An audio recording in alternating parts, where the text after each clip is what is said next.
and welcome to the Skiffy and Fanny Show's Torture Cinema! And a totally normal film about dinosaurs. I'm Shaun. I'm Jen. I'm Robert. And today, for Torture Cinema, we're talking about the 1948 Cinecolor adventure film, Unknown Island, written by Robert T. Shannon and Jack Harvey, and directed by Jack Bernhard. It stars Virginia Gray, Philip Reed, and Richard Denning. It has a 5.0 rating on IMDb, a 15% on the Rotten Tomatoes popcorn meter, and because Daniel's obsessed with Letterboxd now, a 2.9 on Letterboxd. Great. This film was selected by our lovely Patreon supporters based on a poll of dinosaurs, a theme suggested by Dan Dan the Transient, although technically Dan Dan's suggestion was dinosaurs for no reason, just added to the movie because dinosaurs. But Daniel forgot to add all that. If you're not yet subscribed to our Patreon, please join and get a chance to suggest future torture for us, force it upon us by voting in upcoming polls, and even join us watching it live on Discord, all for as low as $1 a month. All right. Yay! Are you going to introduce Robert? Yay! It's not in the script, so Robert doesn't It exist. is too! Where? It is too. It says introduce/welcome Robert. Where? Right Right at under the beginning. H3, I'm Robert. Yeah, it's right there. Oh! Well, he Giant didn't write letters. anything for me, so you know what? Hi, Robert. Who the hell are you? Apparently I'm no one, but I'm here to have fun. I'm Robert. Hi. Been listening to the show for a while. I'm sorry. For both. No worries. Not for many things. You can interpret that however you like. So in the script, all it says is introduce, welcome, Robert. But I didn't read that. I just started reading the text underneath it. So I was just following the script. That's why you have me to remind you. That's why you have me to remind you of your failures. Can you believe I'm sober? Okay. Well, before we get into the mess that is this movie, we got to get to what we're drinking. As a reminder, you are not required to drink alcohol. If you do drink alcohol, you must do so responsibly. That is a Skiffy and Fanty order. There will be no drinking and driving. You will not do illegal activities while you are on any beverage of any kind, whether that contains THC, other substances, alcohol, mescaline, whatever you are doing with your life.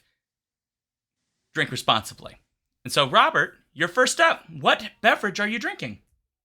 I am drinking a Green River soda. Oh, it's green. I haven't had one of these things in a long time. A friend of mine got me a 6-pack for my birthday. Ooh. What is its flavor? Is it like green apple? That's kind of up in the air. Some people say lemon lime. Some people say green apple. I haven't had one in years, so I can't remember. How do you have something that tastes like two very different things? Tastes differ. Oh. Sharp and refreshing? Let's find out. Do it. Oh, there. You've even got that like tss on there. Nice. That looks very refreshing. More of a lemon lime. More of a lemon lime. Interesting. Yeah. It's like 7-Up, just green. Yeah. Do you think you're going to Hulk out after this? No. Okay. Got it. Because it's a very, very green beverage, to be clear. I thought it was the bottle. No, the beverage is green. The bottle's clear. Yeah. Now I know. Oh, good Lord. How about you, Jen? I am actually, finishing I just finished a very old Dunkin' refresher. And I am now switching to a Corona Extra. They did not sponsor this show, so you did not get to see their logo. But if Corona wants to sponsor this show, we're cheap. Very cheap. We're cheaper than Vin Diesel. We won't even require us to say family, any of that stuff. Yeah, and we do really good product placement. Honestly, I'm not going to lie. if Corona did. They were like, we'll pay you $100 if you just make sure there's always a Corona on screen. I was like, okay. Okay, that's sold.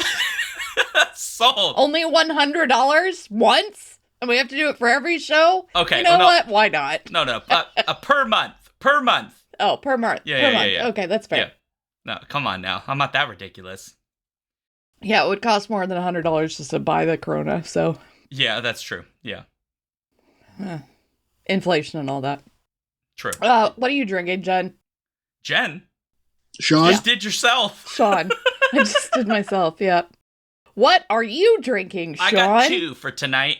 There's an Aldi just down the street from where I live. So it's real easy to get down there and get all the branded beverages. I tried to see if they had a port, and they do not have a port. And since I don't like wine, I went with beer. And so I've got 2. I've got this beauty, which is the Lachens Tropical Pineapple Kolsch style beer, which is Yum. Not bad, actually. Sorry, it's not bad. I mean, it's mass-produced, and it's just fine. And then they're like stout, basically. They're dry Irish stout, which is they call Maguire's, of course. So yeah, there you go. And it's a stout, and it's suitable. It's not bad. It's better than some other crappy stuff I've had. So that's what I'm drinking. Exciting. Yeah. Okay. Wait, I just read the script. Yeah. You're giving the summary of this You film. expect me to give a summary of Unknown Islands? So, Jen, that is in fact your job, according to the script. Give us a very reasonably brief but detailed summary of this film, including names of characters and the actors who play them, as well as time-stamped production notes about the film. Just to be clear, you're not going to find it, but you're not going to find it, Jen. I see you type it over there. Look, I can at least pull up the Wikipedia so I can have some of it. So I can give a very brief summary of this movie, which is that a gentleman named Ted Osborne and his fiancée, Carol, unknown last name, actually, I missed her last name, played by Virginia Gray, have decided to charter a ship to find an island somewhere in the South Pacific that may or may not have, you guessed it, dinosaurs on it. Unfortunately, they hire the worst captain in the South Seas, whose name is Captain Tarnowski. Yes. I don't know why they went with, like, the most... Look, names are weird in movies sometimes. You're like, Ted Osborne, Carol, and Fairbanks, and then Captain Tarnowski. Because do we hate Polish people or something? Well, I wouldn't be surprised if that was part of the... Right? Exactly. Played by Barton McLean, who actually did a fantastic role as a totally horrible person. And his very... common sense first mate, Sanderson, and they all go to the unknown island, and look, there's dinosaurs. Oh, and then, like I said, Fairbanks, who was a drunk, but then isn't a drunk, and he's been to the island before, and he escaped, and, you know, so he leads them back and all that jazz, and they take some photos. Shit happens, you know, and then they leave. And Carol breaks up with Ted Osborne and hooks up with Fairbanks. Like you do. I mean... Presumably because Ted Osborne was not enough of a man. Oh, yeah, we're going to get into that. He's a little obsessed with his pictures. Yeah, so there are dinosaurs on the island and also a giant something, sloth, ape. They call it a sloth, but in the production notes, it says gorilla suit. So yeah, but it looks more like a warthog. Like a gorilla warthog. Kinda. That's what I can see that. Definitely not a sloth. No. Not even a little bit. No. It's like they had literally never seen a sloth before, ever. I'm not even convinced they've seen a dinosaur before. I mean, granted, the Brontosaurus were at least shaped sort of brontosaurus-y. Yeah. Yeah. That is correct. They That's were the what only almost convincing dinosaurs in this movie. They were. I don't know what the other creatures were, but there was at least a somewhat brontosaurus-y shaped brontosaur type creature. They say Tyrannosaurus, but I'm not convinced. Yeah. You know, they're very tiny Tyrannosauruses. Let's just say that those modern Tyrannosaurus Rex blow up costumes are more accurate than the dinosaurs in this movie. More animated too. Much more animated. Yeah. We've seen Velocipaster where he basically morphs into one of those and eats people. Yes, Velocipaster had more accurate dinosaurs than Unknown Island. Yes. So that just kind of, yeah. Anyway, that basically is the plot of the film. Obviously, other stuff happens, but none of it's important. True. Really. I think that's accurate. Yeah. That is correct. Okay. So, Robert is our guest today. And so I want to make sure Robert gets to talk an obscene amount. And so that means when we get to our likes and dislikes, we will begin with Robert. And so, Robert, what is your like for this film? The one like I really did have was the fact that the iguana-looking dinosaur towards the end looked a little stoned. He had his head tilted. He had the big eyes going on. And in my mind, I just had this whole thing where they actually had somebody from the crew coming in and doping him up or something to make him look a little stoned and keep him under control. Your like is that there was a potentially stoned iguana monster. Yes. Sure. Since it was just a puppet, I'm pretty sure that the puppet master was also themselves stoned, given how little activity those iguana monsters actually engaged in. I mean, they don't do much, right? They just kind of wander on the ground and menace. Yes. Yeah, but they with one face, so it's more like yeah. Mm-hmm. Yep. Nothing gets facial expressions that isn't a human in this, right? No, not even. I mean, and the humans don't have a lot of facial expressions, but that's true. That is accurate. That everyone gets one facial expression, right? The captain facial expression. leers and leers, women mostly. Yes. The fiance just has fascination face on most of the time, and Fairbanks has when he's drunk he's got drunk face, but then when he's not drunk he has I'm gonna steal your girl face.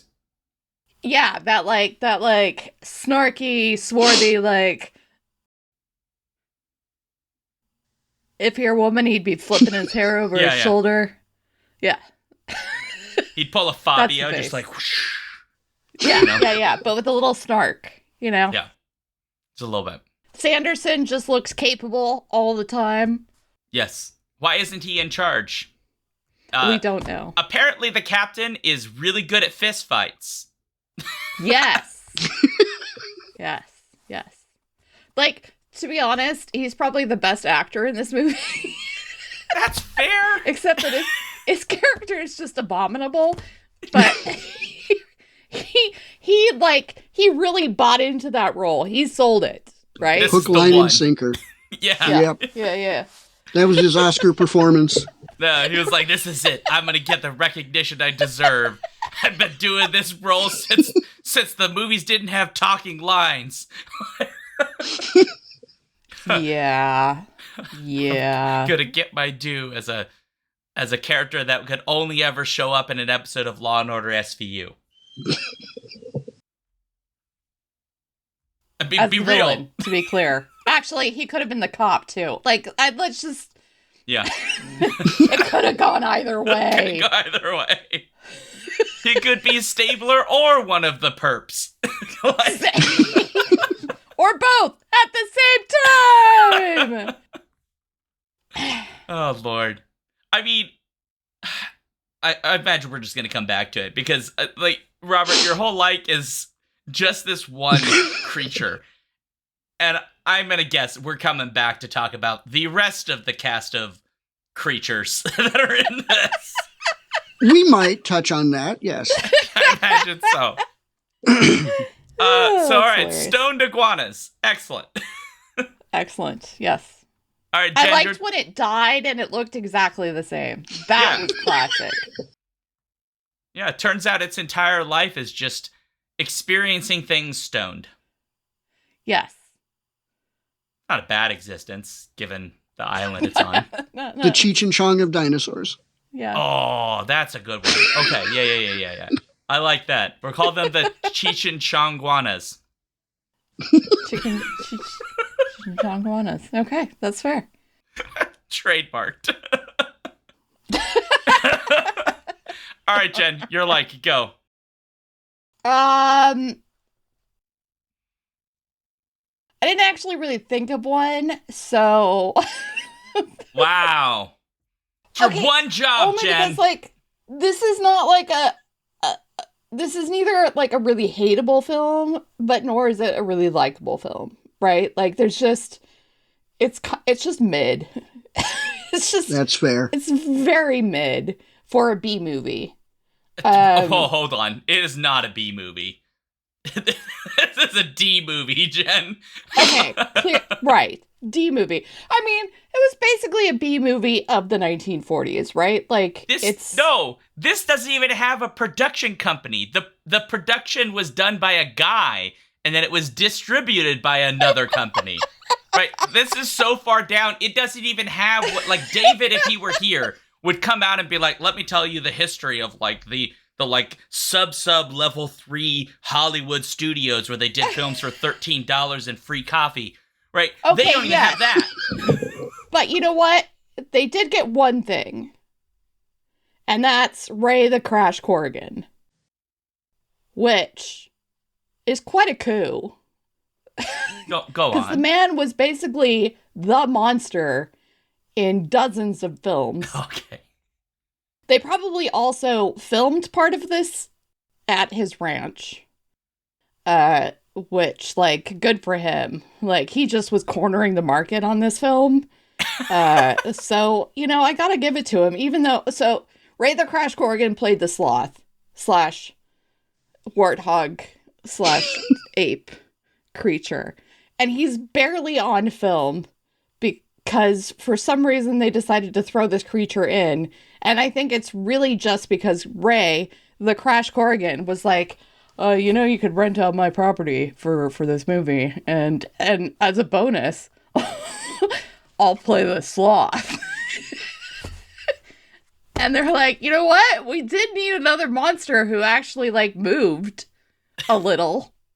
And also, we're trying to be like King Kong, except that clearly we're not, so let's go for it. And they got Ray the Crash Corrigan, and they got a big ape / warthog creature to be in their movie. And given the fact that he literally is in, like, tons of movies as a gorilla. Yeah. Tons Literally. of movies. It's kind of ridiculous. Yep. Bob Hope bought his ranch, by the way. Oh, well, good for him. Named it No, Hope Town. it's I'm not kidding. it's wild. I think he made more money, like, renting out his property than he ever did playing a gorilla, but, like, mad props to the man. Yeah, but, like, he clearly has fun. So much fun. He got paid to do, like, the one thing he probably lived for. You know? Absolutely. It's like, I could be an ape. That's what I look forward to in my life. Just want to play an ape. I don't need anything else. I don't care if my kids love me. I don't even care if my marriage hangs out for very long because I've been married twice and divorced twice. But still, But at least I get to play an ape in the movies. Yeah. I realize I'm probably But going to really, get sued like, by his if estate. if you love 1940s and 50s films, mostly 40s, but if you like 1940s films, and there's an ape in it, 9 times out of 10, it was Ray the Crash Corrigan. So, and he's in this one. Yeah. Well, to be clear, he was actually a little bit of a movie star. His like big breakthrough role was Undersea Kingdom, which is like Universal, like a response to Universal's Flash Gordon, basically. Yes. I don't know if it's good. I've never seen it. I have no idea. He was mostly in movies that were responses to better movies, but Yes, that's fair. Including this one. including this one. Yeah.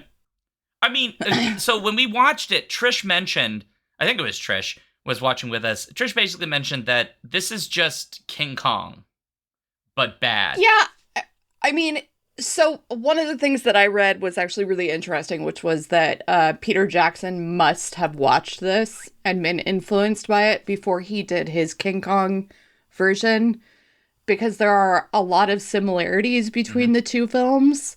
And I can kind of see that. Like, it's not that much like King Kong. Yeah. Yeah, it's like, it's a very superficial glance at King Kong. It's like the first section of King Kong, and they just left off the rest because they ended it with what, granted, is probably the best ending that one could have in a giant monster movie, which is the woman going, "Hey, boyfriend, you actually kind of suck. I'm going to go with this guy." And they live happily ever after, which is not. Well, hold on. You're missing a detail. The fiance, like, she. Okay, never mind. Sorry. Okay. Apparently, this is going to come up later, so I will shut my Treading mouth. on a dislike. You know it's going to come up later. Okay. All right, fine. I mean, good for Carol, sort of. I mean, But did she trade up, really? Yeah, it's a side- exactly. It's questionable. It's suspect. It's a sideways trade, for sure. Yeah. Lateral move. I mean, keep in mind, But at least it's not Captain Karnowski, which was her third option. well, like, if you think about Fairbanks, right? Like, a matter of, well, technically weeks, because weeks is the travel time. But, like, just a few weeks ago, he was a drunk. Yes, he I was don't know. a washed-up drunk. I mean, I get it's 1948, so maybe they don't understand what alcoholism is at this point. But, like, you don't just, like, cold turkey alcoholism away and then never want a drop just because you met a lady you like. That's, like, not how it works. So there's pain coming down the pipe here. Yeah, I don't think she cares, though, because she's literally independently wealthy, so, like, she gives no fucks. She's just going for the hottest guy. Do you think she just goes through them? It's just like, you're my latest curiosity? I would if I were her. I'm just saying, I would if I were her. She's going for the dangerous guy. But Go for the dangerous guy. was clearly more interesting. Well, hold on. So, like, this would suggest that this entire film, if taken from her lens, is a suggestion that men are largely disposable. Yes. 100%. Well, if we take this through a feminist reading, Carol wins. If you remember the first part of the movie, to me anyway, it looked like when they went into the bar to meet Tarnowski, she was kind of looking around with an eye. You know, she wasn't just going, "Oh, that's a dangerous thing." Or she was like, you know? No, she's a clearly confident woman based on that first scene. Yeah. Oh, and like Ted tries to treat her like, but it's so dangerous in here. And she's like, "It's no worse than a bar in New York City." Yep. In like the most like typical New York City lady voice that one could have in Hollywood type of thing. But this is also... And she... Okay. Aside from her fear, like totally rational fear of the monsters, she stays fairly confident throughout. Yes, she, ends up needing a rescue in the end, but at first she's rescuing her damn self. Yep. Well, hold for it. Because this is where I know that this was written by a man. Because while she's completely confident, right? Her intro in this is, as Robert was rightly pointing out, is this like really fun little line where like Ted's like, "Oh, I'm so sorry for taking you in here, honey," and she's just like, "Whatever. Like, I've been in worse place in New York because I am a cool chick," and there's all this confidence, and then the second they get to the island, it's like all of that intelligence and confidence is just like switched off like a light switch, because there's multiple moments when they're like, yeah, so the island's super dangerous and nobody should wander out by themselves. And she just goes, I'm going to go for a walk. And I'm like, lady, there were T-Rexes 5 seconds ago and a giant spiny iguana that's stoned that was harassing you. And you're wandering in the woods alone. She's not, though. She specifically says to him, I'm not going to go far, and she doesn't. She immediately finds Fairbanks. I'm just saying. So you know it's written by a dude because the entire time the dudes are like, oh, we must save the little lady. But the little lady, meanwhile, is just kind of like, no, fuck off. Seriously, I'm fine. Jen. What? She wore heels in the jungle. Yeah, she so put on did a Bryce pretty Dallas vest. Howard. Yeah, she put on a pretty dress in order to make herself feel better. That's a totally rational response to stress if you happen to like dresses. Not in an unknown island full of murderous dinosaurs and a sloth gorilla man. And she rationally says, you know what, I think it's time to go, when it's clearly time to go. Yeah, but I mean, that's fair. Fairbanks, though, said that before they even got there. He kept saying the whole way, like, we should stop, we should stop, we should go back, we should stop, we should stop, we should stop. Fairbanks is the first smartest person. Yeah. The second smartest are the Laskies. Yeah. The third is Sanderson. Carol is somewhere down near the bottom, I will grant you, but she's still above Tarnowski and Osborne. Fair point. Yes. Yeah. I like, Robert, a little bit ago, you mentioned Bryce Dallas Howard because she's in the Jurassic World films and does exactly that, right? Wearing heels and stuff in completely inappropriate situations. Yep. I would die, but... I'm gonna be honest, I don't know that any person in heels of any description is gonna do well against dinosaurs. Unless they're dinos in this movie. Not.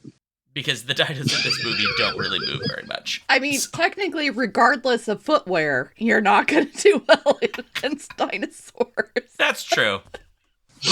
But you know, at least I can like get disillusioned. Like I can you know, manipulate myself to believe that I can do like sick parkour tricks and get away from dinosaurs.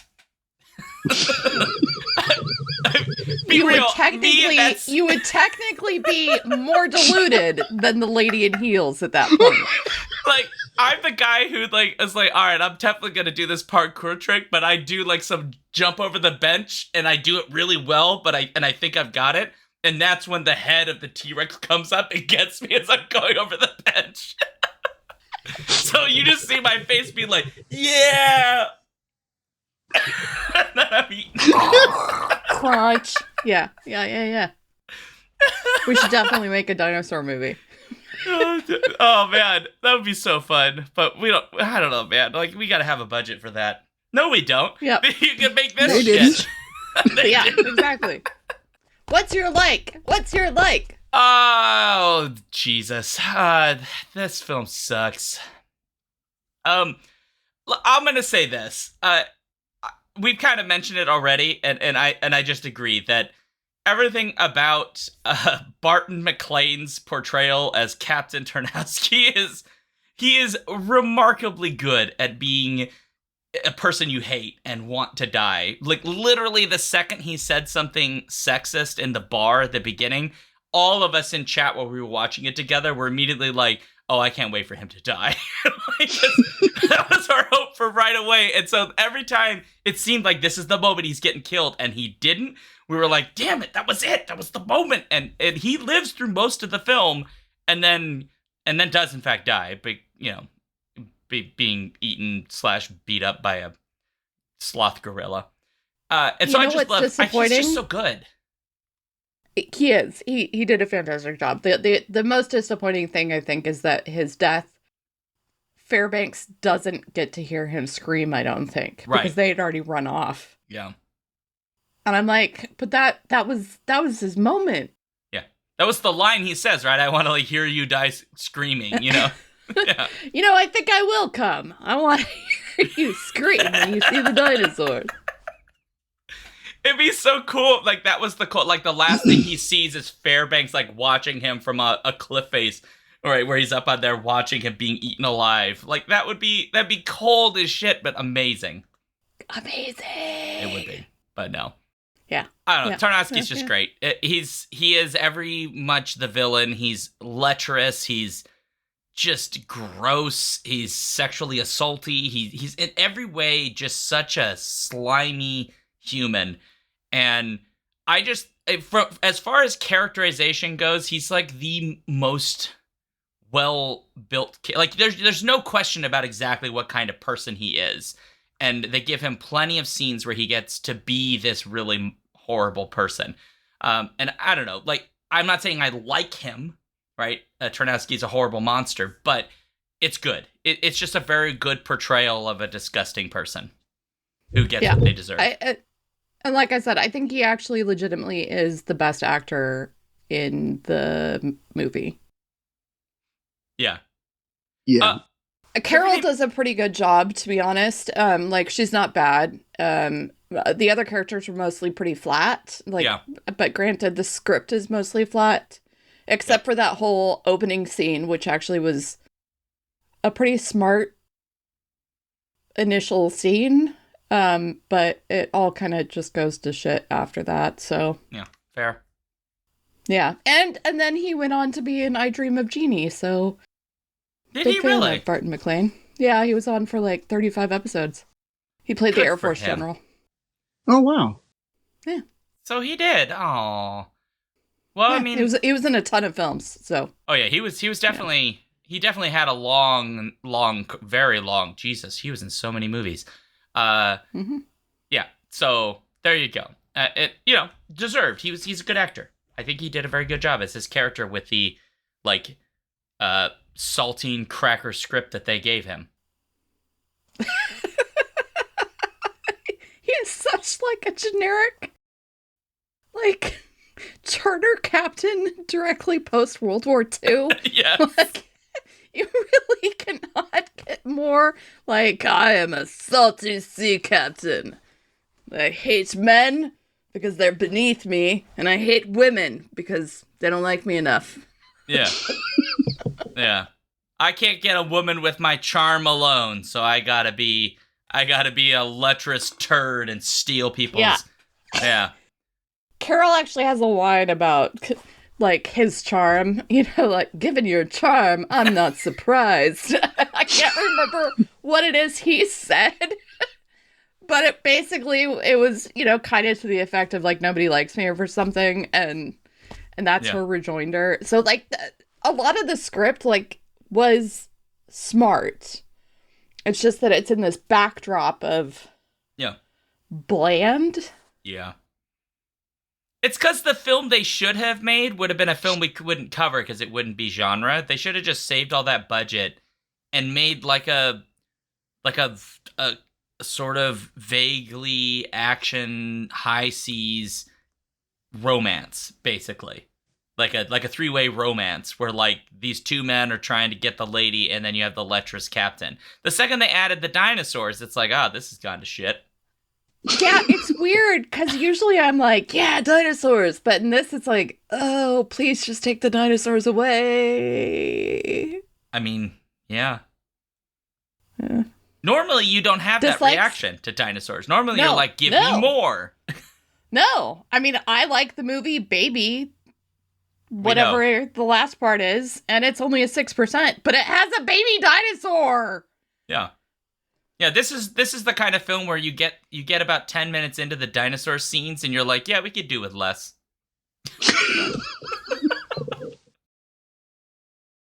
Can we talk about it? Whose dislike is the dinosaurs? Who says it? I'll take it. You'll take it? Go for it. But technically, Robert's supposed to go first, so... Yeah. Let Robert go first. Robert's going to go first. Okay. I'm going to throw you guys for a loop here and say my dislike is the fact that it took them 30 minutes to get to the dang island. More dinosaurs only could have helped this movie. Yeah. At least it was something besides just talking heads. Everybody trying to impress Carol except Ted because he was obsessed with photographs.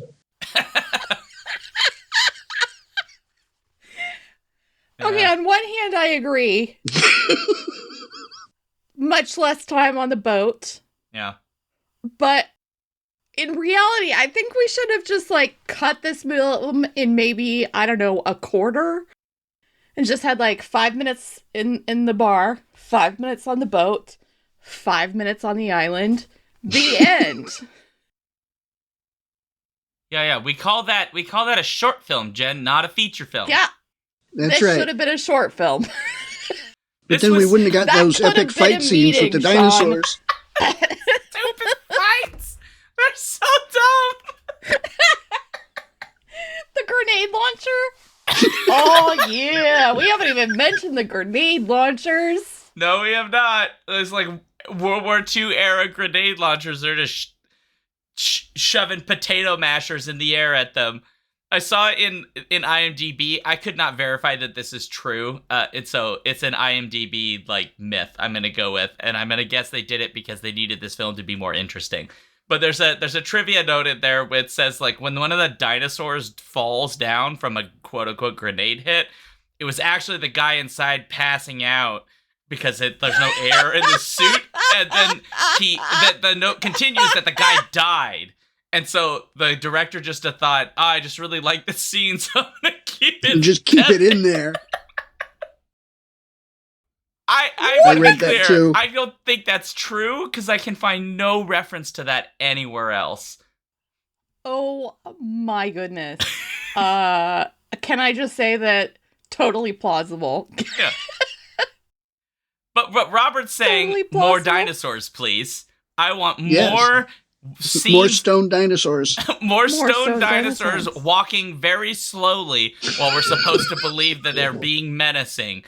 You want 50 straight minutes of dinosaurs, like, waddling across fields.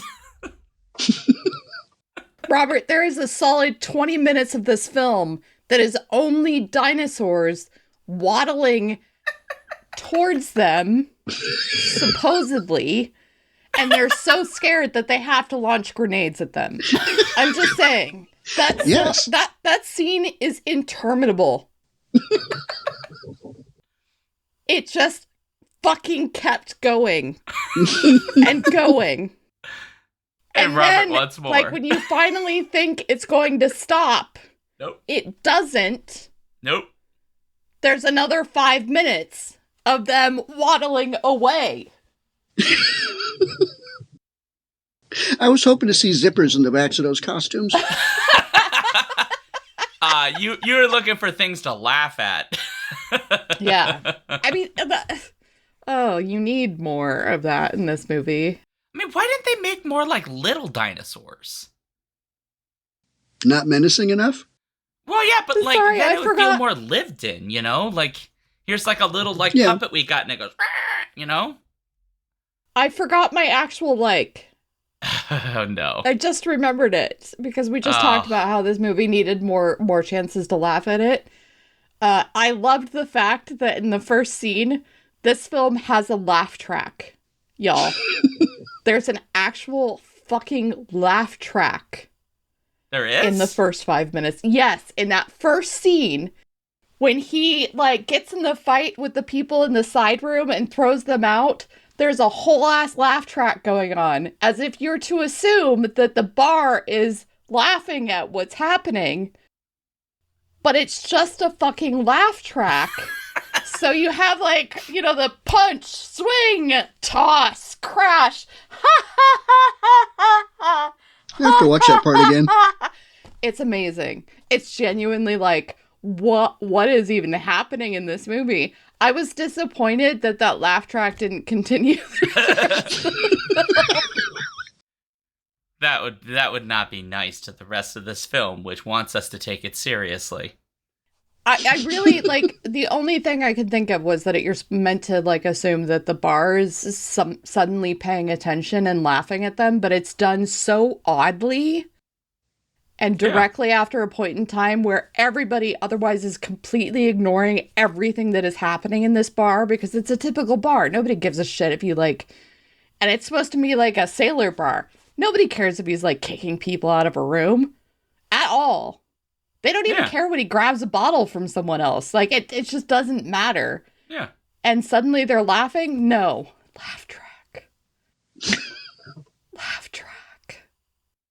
You're welcome. It was glorious. I was like, did they film this in front of a studio audience? They could very well have done so. Because some of this was definitely done on sets. What do you think they did it on location, Jen, at the unknown island? All of this was done on sets. No, except for the desert scenes, apparently, which I think were done at Ray the Crash Corrigan's ranch. I would not be surprised anyway. Yeah. And all through that, no Wilhelm scream. No, none. None. Mm-mm. No, the only one who really, really screams is the cat. Yeah, but also, Robert, they can't afford the Wilhelm scream. Yeah, it's probably too expensive. The royalty's too high. Oh, fun fact. Since we're talking about royalties and things like that, this film technically is in the public domain because they didn't register the copyright for it in time. So even though they did register a copyright and renewed it in 1976, according to the internet, it's technically invalid, and so the film is in the public domain. Huh. So if you want to pirate Time it, to you don't remake have it. to. Yeah, remake this film. I mean, you could remake this film and make it not shit. That is true. Because one of the things that is actually like a kind of nice thing about the plot of this movie is that legitimately the guy is like, I'm just here to take pictures. Yeah. That's all I want from this expedition. It's a scientific expedition, even though I have zero scientific training myself. I am interested in it for the science, also the fame, but like the science and the pictures. And then he's like, and then we can jet. And then it's Captain Tarnowski that, of course, ruins everything because he's just a monster. Lecherous. I mean, like, granted, they hired a guy whose sole job in life is to, like, capture wild animals. Yeah. I've been doing it since I was 8 years old. As you do. Yeah, exactly. As you do. Gotta start somewhere. Right. Yeah. As we agreed, my dislike is the dinosaurs. And only because, like, I'm pretty sure I saw this as a kid. And as a kid, I probably thought these were cool-ass dinosaurs. No, you didn't. Because I was very easily satisfied by giant monsters. Except that they were so... I'm saying, like, I probably saw it when I was, like, 5 or 6 years old, right? Like, I was young. My dad loved monster movies. So, even so the your worst dad of it, punished you by making you watch this. Yes, I'm sure he did. No, like, we basically watched any movie that had, like, anything in it that was science fiction, right? And he loved 1940s science fiction films, because that's what he grew up on. And so, like, to come back to something like this and just be like, okay, like, this doesn't sound that awful, and then be subjected to 20 minutes of waddling T-Rexes... There is so much time on screen for these dinosaurs. Robert is insane. At least 50% of this film is just watching the dinosaurs move. And by move, I don't actually really mean move. Or I mean move in the loosest sense of the term. Slide. Sliding. Pulled the on a iguanas string. Slide. Yeah. The ape moves because it's, Ray the Crash Corrigan, so that does move. It takes 10 minutes for him to fight a T-Rex. That was an epic battle. No, yeah, no, it wasn't. It was something. It was a something battle. It was Epic not a might battle. Be a little bit strong. It was the weirdest fight because, like, they do bite each other, but mostly they just, like, lean on each other, and I guess that was, like, my kid and I will do that sometimes, where we'll, like, lean on each other, and it's like, who's stronger, who can lean better, right? But that's not a fight. That's just who has more mass. Yeah. And the warthog face apparently did a better job of biting. So, That's true. I mean, honestly, their fight looks about the same as the altercation between Captain Tarnowski and Claire. That's not her name. Carol.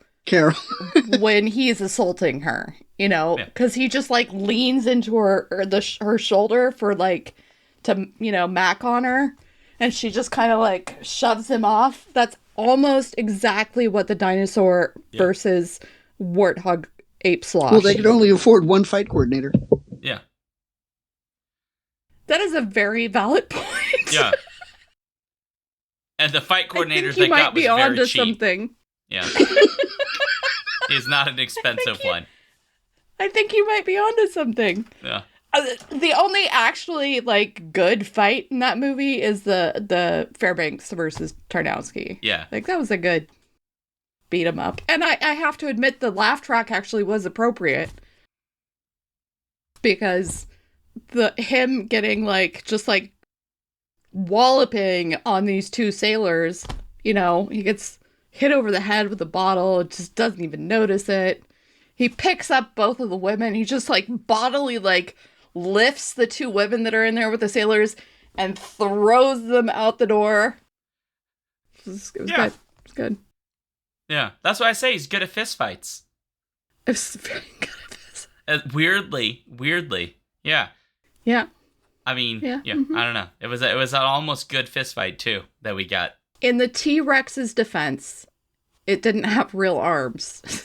No, there were like little like appendages that they could sort of move up and down a little bit, but they didn't do anything.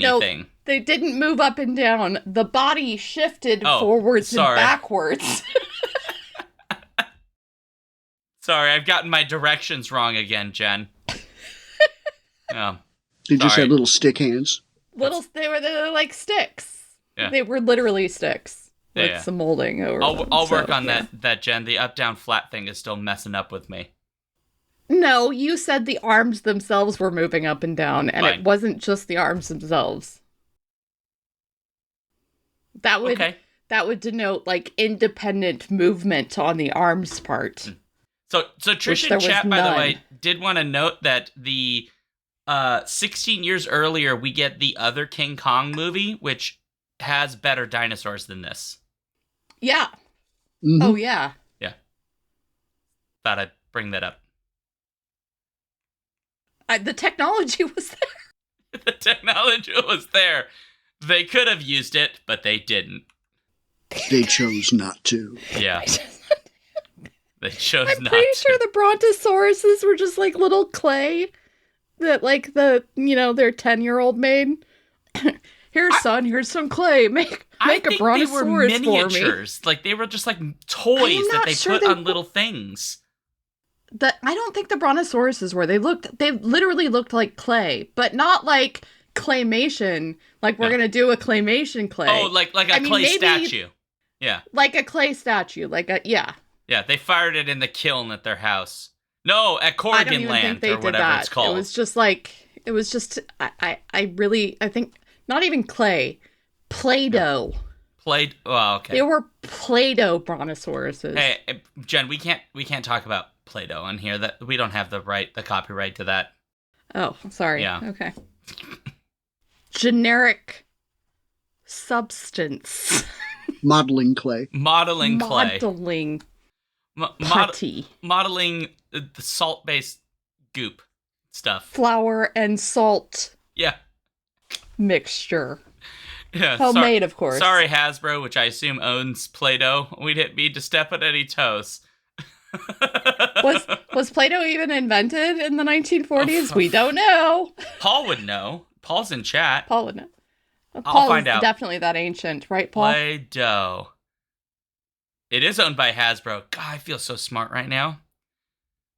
Everything's owned by Hasbro. Yes, but it was being used as a wallpaper cleaner at this point. It was reworked and marketed to Cincinnati schools in the mid-50s, but it was first manufactured as a wallpaper cleaner. How does... I don't know. Get some Play-Doh and rub your wallpaper and see what happens. I might just do that. Thank you. You're welcome. Wallpaper, but... Do it for science, Jen. Quick! Because it was made by a soap manufacturer, not a toy company.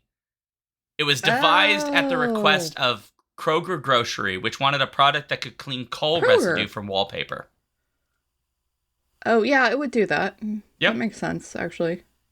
And then apparently, now after we World War literally II, use, the demand for putty. wallpaper cleaning putty shrank substantially, because that was due to the increase of popularity of natural gas as the heating implement, which means you would have less coal ash. And so then they had to figure out what to do, and they were like, toys that children can technically eat and not die.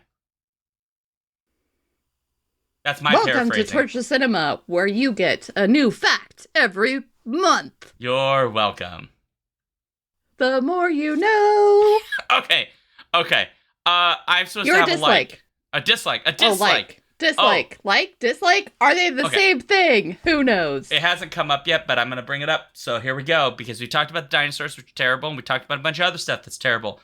The thing that I don't like is that the ending of this film literally is the girl and Fairbanks kind of on each other, and she being like, we're going to go our separate ways. And Ted, who has been engaged to this woman the entire story, is like, okay, that makes sense, and then leaves. And that's the end of our story. Look. He could have been toxically masculine and fought over her, but he's a gentleman, and he said, I understand.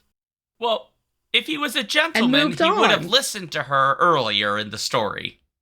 Granted, he had his moments of kind of being an idiot. Yes. Kind of. But no. He did actually agree to leave the next day when she approached him. True. Yeah. It's just that Tarnowski is a piece of shit.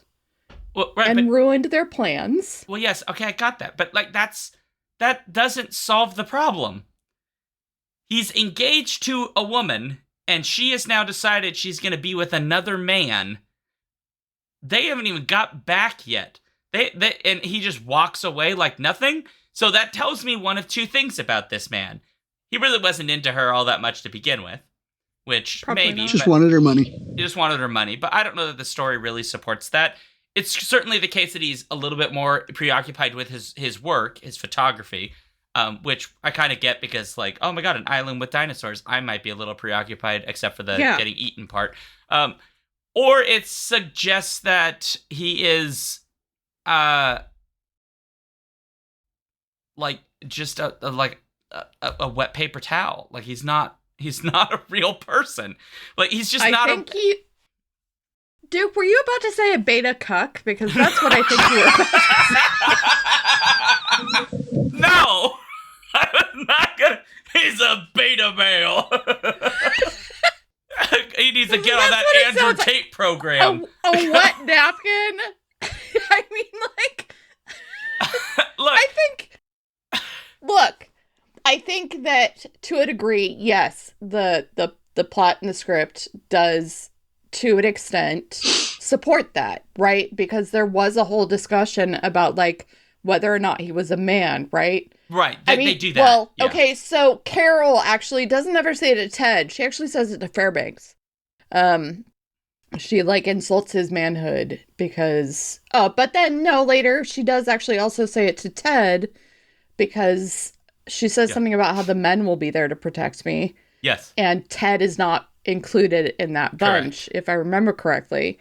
So I think there is something to that. Like, she definitely... She picks Fairbanks specifically because at the end of the film, he has, at that point, proven himself to be the man of the situation. Well, he's a particular kind. Because... Yeah, right. A particular kind of man. Because Ted is not the one that goes to rescue her. Like, Fairbanks is, like, kind of concerned, like it's a little bit concerning how much he's obsessed with Carol, but he's a little bit obsessed with Carol. He's just polite about it, unlike Tarnowski.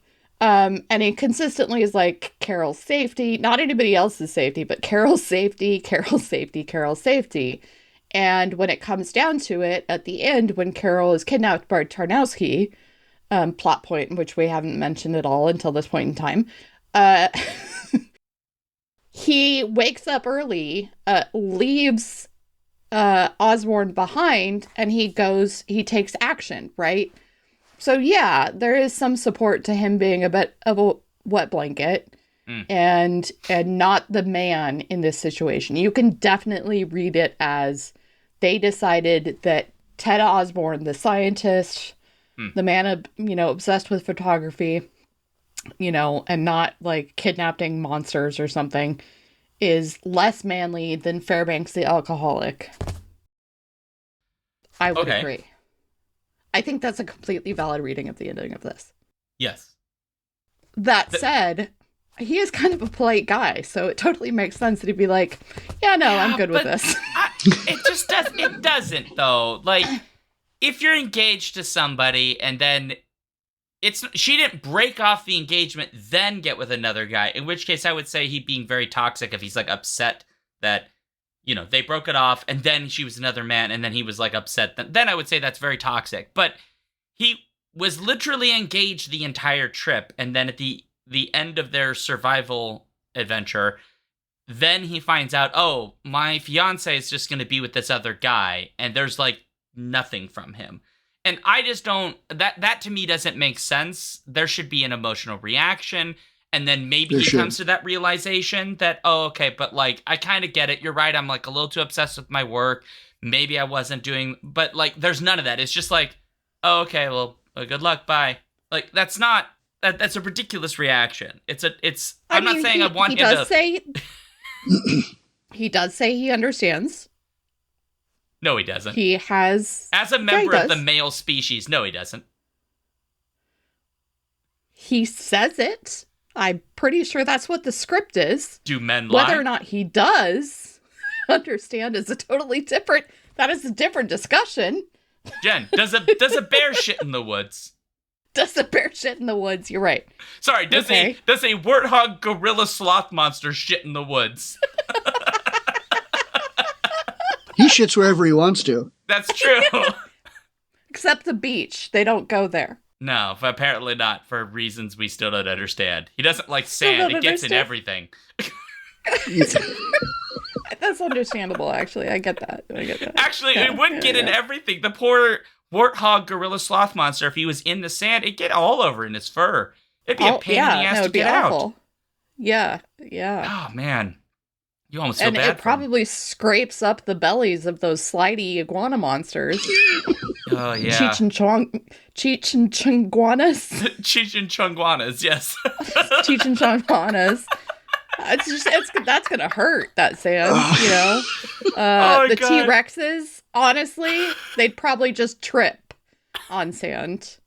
They're not exactly maneuverable, so. No. Or well balanced. And the Brontosaurus is just go in the water. That's true. Yeah. Yeah. So. Yeah. Oh man, this but episode. Not salt water. The salt water is bad for their skin. Right. Correct. Yeah. Yeah. I don't got anything Have we for that. said enough about this movie? I don't know. We could go for another 25 minutes and we'd hit the same runtime. Yes, He's about I to already take a said. drink and we almost killed him. As I've already said, this movie should have been a quarter of its length. I mean, fair enough. Yeah. Anyway, I don't know. Is that true of this podcast? No, not yet. We're getting there. Okay, no, let's move forward. Final thoughts and grades. We got to do this now because I think we have laughed our tits off enough. My tits are actually right here. Thank you very much. If you say so. I'm not gonna check them. Thank you. I appreciate that. Yeah. Okay. Are you uncomfortable enough yet, Robert? Because No, I'm good. I'm good. He's been listening to us for years. He's used to this. Oh, man. No, if he's only I been sat through listening... Gods of Egypt. Yeah, oh, gosh. That movie sucks. That was I a wasn't great on that podcast. one, and I am glad. I still have not seen that movie. You're better off. Yeah, I know. I'm still okay. going to watch it at some point, though, because it looks just ridiculous. Hey, if we get to $150 a month on the Patreon, Jen will watch Gods of Egypt. What? No, I said I'd watch Cats. Well, congratulations. I've now added another thing you will do. I was just going to watch that on my own because I'm a glutton for punishment. Jen, for Hence God's why I was sake. on this show for 10 years. Jeez. Fine. Fine. Since you said that, instead, if we get to $150 per month on our Patreon, Jen will watch Mac and Me 15 times in a row. Jesus fucking Christ. No, I haven't even had to watch that once, so go fuck yourself. Never happening. Never Jen, happening. I wasn't on that episode. Sacrifices. Thank goodness. I'd like a little bit more Ted from you at the moment, and a little less anyone else in that movie. Who? Ted! We literally just talked about him. The wet blanket. Less Ted. Oh, right, his name. Sorry, more Ted, Osborne. less other. Yeah. Osborne. Yeah. Okay, sorry. I forgot he had a first name. Oh, Jesus. Okay, never mind. We're going to move forward. Robert, let us know your final thought and grade for this horrific film. I'm hoping somebody had to do community service for this one. Oh. You okay there, Jen? No, you almost killed Jen.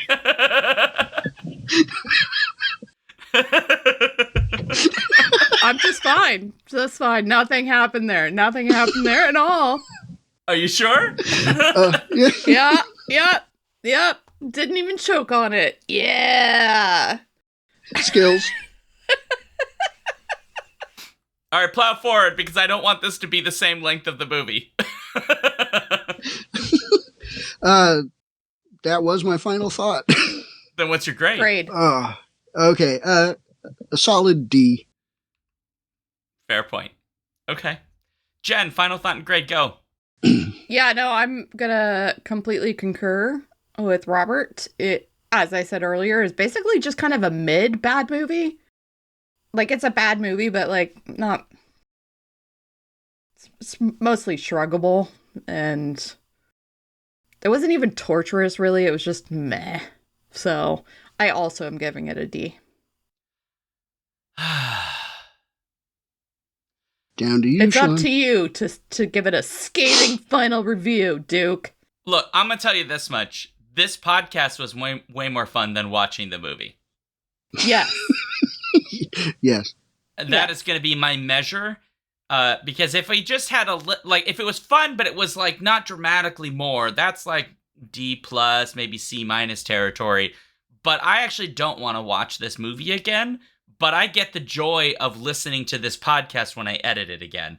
So for that reason, I'm giving it an F. It's not good. This movie sucks. Yeah, it honestly could have cut off after the Singapore scene and it would have been perfectly fine. Oh, we didn't even talk about the racism. It's so racist. It's okay, yes. We don't have time. We have no time. We have to end the show. We have time. You can cut this back in earlier. Okay. No, I'm not doing that. Just go. It is racist, but it's nowhere near what it could have been for the era that it was written in. And honestly, the Laskies, because and which is a term that was used for hundreds of years, it's just gone out of favor.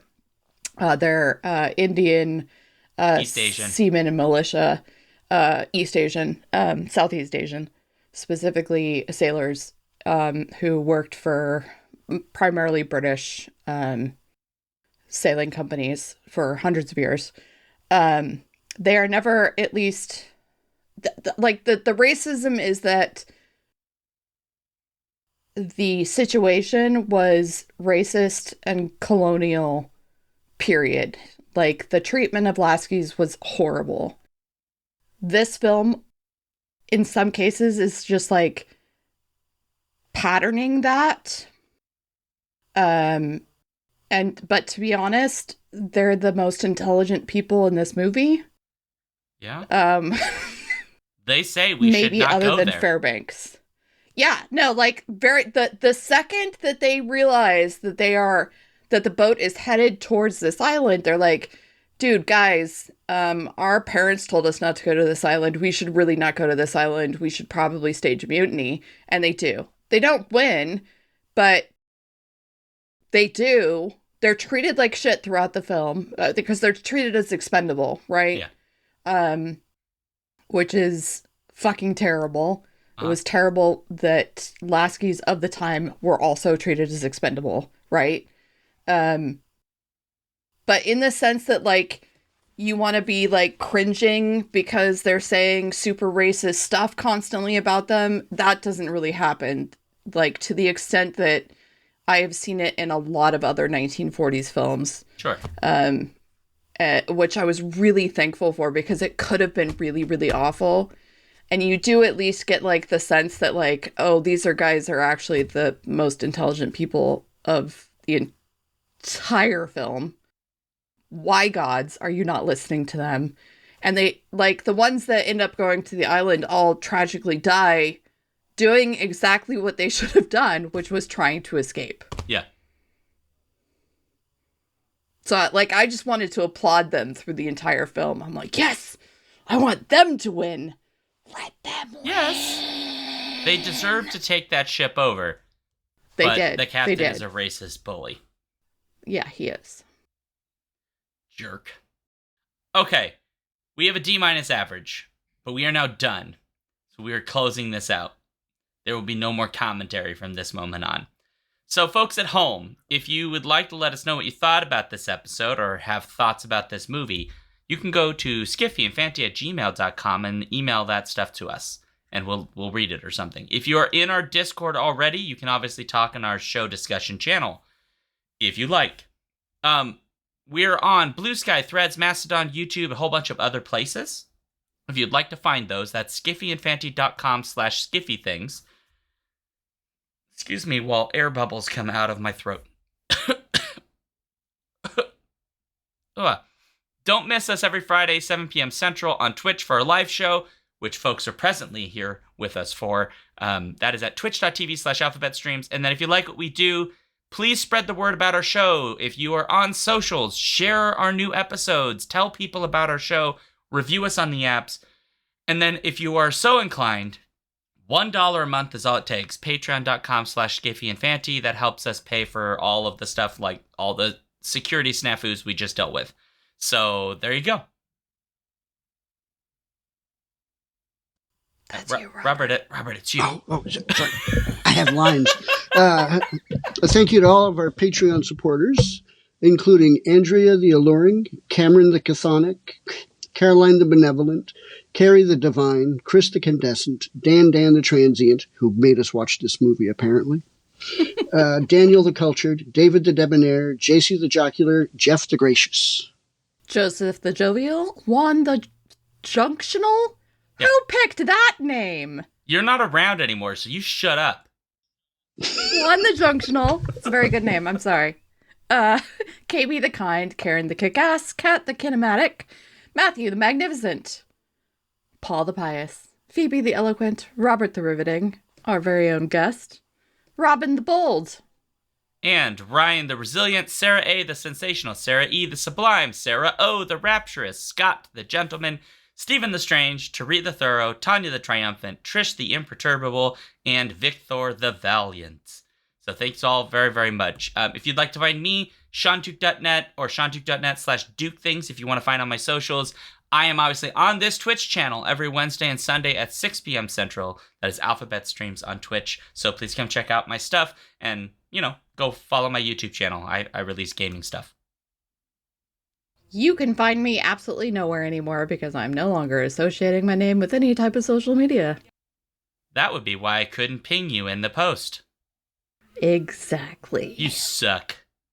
I'm incognito. No, you're not. If you know who I am, you know who I am.